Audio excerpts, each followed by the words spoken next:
I recently purchased this newly released Aiyima a08 Pro amplifier, and after a few weeks of listening, I have 4 ideas on how to improve the performance of this little Class D amplifier that on paper rates 300 watts per channel. Now let's jump right into those ideas, and after that I'll explain to you how this little amplifier sounds and whether or not it's a right fit for you.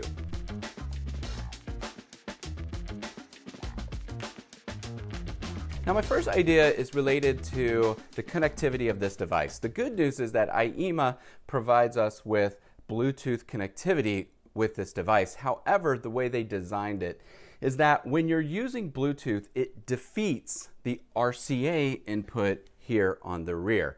So if you have a source connected directly to the RCA, let's say it's a CD player, and you're listening to your CDs and then you decide, oh, I want to switch over to Bluetooth. You can do that and it'll automatically cut the sound off from the CD player. Now, the only problem is that there is no input to select here on the front of the unit, and there's no remote control that comes with this unit either that will allow you to switch the input back and forth from Bluetooth to the RCA input, which means that in order to get back to RCA, back to using your CD player, you have to go into your phone and into the Bluetooth settings and disconnect the phone, at which point it will then allow you to access the RCA input again. Now, you may not think this is a big deal, but let me give you an example of why this kind of bothered me. I had tested Bluetooth for a couple days on this and it worked fine. It was very easy to hook up to and everything sounded great. I left for work, came back from work after a really long day at the office, sitting in a long commute on the way home, and all I wanted to do was relax and listen to some music. I immediately turned on my record player, which I had running through a preamp, which was running into the Aiyima amplifier here, and dropped the needle on the record and heard nothing. And I was like, well, that's weird. And I started messing with this amplifier, couldn't get any sound. I thought maybe it was the preamp. I was plugging and unplugging wires in the back, thinking maybe I'd made a bad connection, maybe a speaker had come undone somehow. None of this was the case. Then I tried another input. I was like, maybe it's the turntable somehow that's goofed up. And so I listened to my CD player, nothing. I was banging my head against the wall, and I told my wife in the other room, I was like, I think this amplifier's dead. I can't get any sound of it. And then as I was saying that, it occurred to me, I pulled my phone out of the pocket. Sure enough, it had automatically connected via Bluetooth to my phone when I walked into the house, which meant that this RCA input is not going to work unless I think to myself, Aaron, go into your phone and disconnect the Aiyima a08 Pro from your phone so that you can listen to your turntable, CD player, whatnot using this amp. To me, I don't like that. I would prefer that this have an input on the front, or potentially, well, it doesn't come with a remote, which I'll mention later, but if it had a remote that you could switch back and forth between Bluetooth and between the RCA, because I think it's asking a lot for someone to literally go into their phone settings and forget a device in order to listen to the RCA input. So I'm glad that Aiyima gives us both options, but I wish that the Bluetooth did not defeat the RCA. It would just make it a little bit more user-friendly. And as I think these are priced for beginners, and a lot of people who may not be used to having a stereo system may purchase this, they may find that really confusing and come home like I did, who I've been using stereo gear for over 30 years now. They may come home and say, why is this not playing via the RCA input? And it's because their phone is automatically connected via Bluetooth. So that's my first idea. No longer let the Bluetooth automatically defeat the RCA input.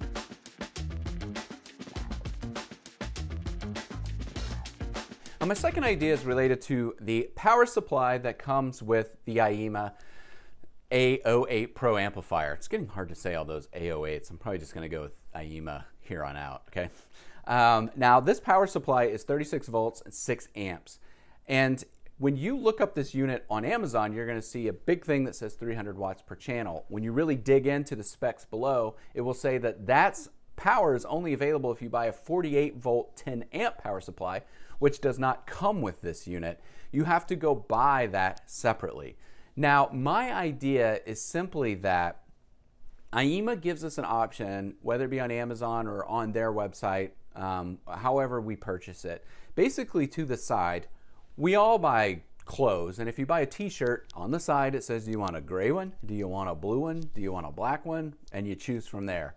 I think it would be great if Aiyima gave us the choice, while looking at the Amazon listing, to choose, do I want the stock power supply at X price, or do I want to move up a little bit more and spend more money and invest in a larger power supply, which will provide the power that's actually listed in the listing on Amazon.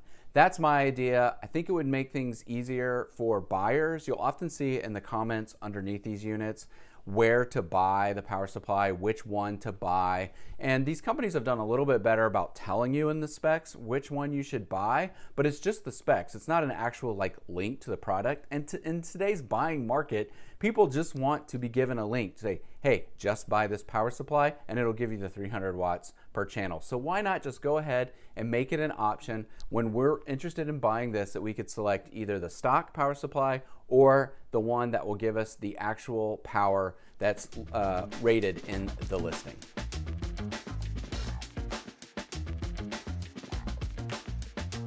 This next idea may make me sound actually kind of lazy, but I'm just gonna be honest, I wish this came with a remote control. It doesn't.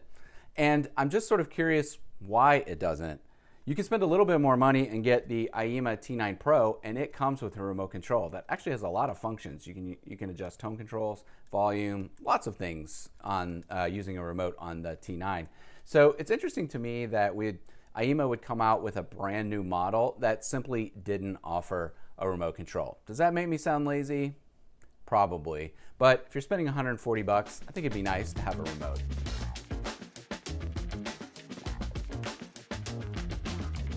And that leads me to my final idea, which is simply price.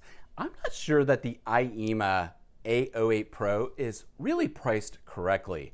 It's currently $112, but that's on sale from $140. And these go on sale off and on all these Class D amplifiers all the time. But at $140, which was the original price, it's only $30 less than their Aiyima T9 Pro, which gives you more connectivity and a remote control. And it also, the T9 Pro comes with a remote. I think this new a08 Pro probably should be priced more in the $80 range, because that's going to put it closer to Fozzy Audio, which has the BT20A, and that also gives you Bluetooth connectivity and one RCA input. Now, this doesn't come with the sexy meter, so maybe that's what you're paying a little bit more. And I forget the exact power ratings on this. I'm sure it's lower than the 808. So I guess at the end of the day, what you're paying a little bit more money for is the power rating and the meter on this. But again, as I mentioned earlier, the power ratings are really hard to know with the stock power supplies that are provided. So they may, in effect, all of these may be a lot closer than they look when you read the listings on Amazon. But as I mentioned, I really think the Aiyima, I think they overpriced this unit, and I think $80 is more of a fair price to purchase this amp.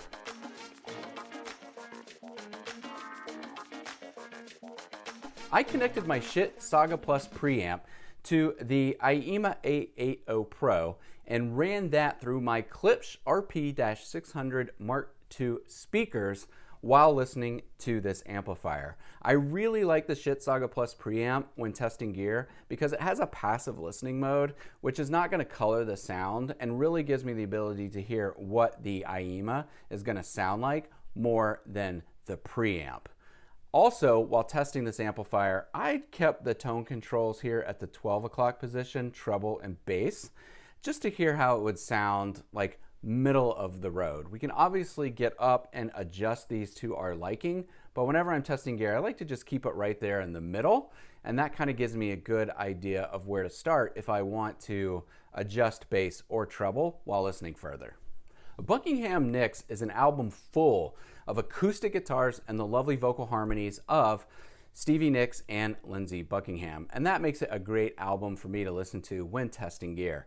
The Aiyyima's high and mid-range frequencies really handled this album well, and everything sounded great with lots of detail. I really enjoyed listening to that album through the Aiyima. Now, it's worth noting that neither the Aiyima or my Shit Saga preamp have a built-in phono preamp. So I used my Vincent phono preamp, which at the time it was released, I think was like a $700 preamp. I bought it on Facebook Market for like $200 used. So I'm using a very expensive phono preamp when testing this gear, so keep that in mind. But every album that I listened to through this setup sounded great, and the Aiyima played it back perfectly. Now for Bluetooth, I decided to listen to something that I knew would be nice and hefty and chunky.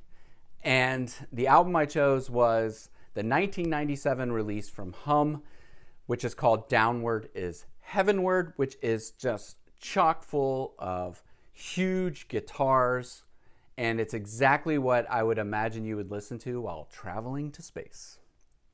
That's my miniature album review of Hum's Downward is Heavenward. Anyway, the Aiyyima's Bluetooth, it handled it well enough. I enjoyed listening through it, but I'll be honest with you, it's a Bluetooth connection. So even though it handled it well for Bluetooth, like at the end of the day, I'm not a big music streamer when it comes to Bluetooth at home. I just want to pull out my vinyl copy of Downward is Heavenward, or even my CD copy, and pop it in to the appropriate source and play it that way and hear it, because it's just going to sound much more present when you're listening to the actual physical copy. But overall, the Bluetooth connectivity on this was really easy to connect to, albeit the automatic connectivity, which I complained about earlier. But it played Hum's album back in a pleasant manner. And I think if you're interested in Bluetooth playback, you'll find the Aiyima meets all your needs. The bass is there, the treble and mid-range is there, and if you want it to be boosted in any way, you can obviously walk up to the unit and adjust the treble and bass as you see fit. Fun fact, I actually saw Hum on that 1997 tour for Downward is Heavenward, and it was one of the loudest concerts I've ever been to, but I'll never forget it.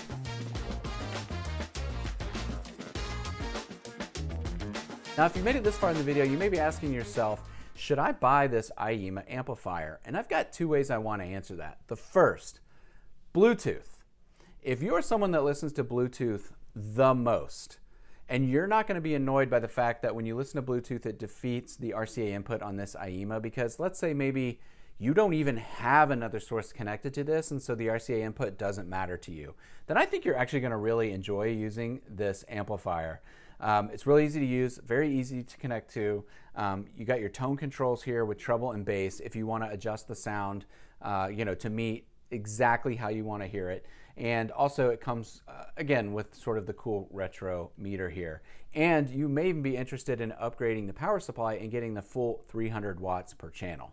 However, and this is my second answer, if you're someone that really relies on RCA inputs, you want to be able to listen to your CD player or your cassette deck, or your turntable via a phono preamp through the Aiyima, and you're going to use those sources more than Bluetooth, I would suggest spending $30 more and getting the T9 Pro. It comes with a remote control. It doesn't have that annoying defeating Bluetooth option where basically on the T9 Pro you select what you want to listen to. So you select Bluetooth, or you select the RCA, select optical, coax, whatever, and therefore it doesn't just automatically choose which you get to listen to and how it connects and all that stuff. All that goes out the window when you have the T9 Pro. It's much easier to use, comes with a remote control. It still has the great meter look that you like. The power rating may be a little lower on this, but I've listened to both side by side, and to be honest with you, I can't hear a big difference in sound just based on the watts per channel. So, like I said, if a friend were to ask me, which one they should buy, I would probably point them towards the T9 Pro for $30 more when both of these are at the same listed price. Again, this is coming in now at $112, so that may interest you more, especially if you just really want to rely on Bluetooth. But if you want a lot more connectivity options, remote control, and things of that nature, I think you may want to gravitate towards the T9 Pro instead. Speaking of the Aiyima T9 Pro, I actually own this new model and the original model. And the original model had all these fun little quirks that drove people kinda crazy.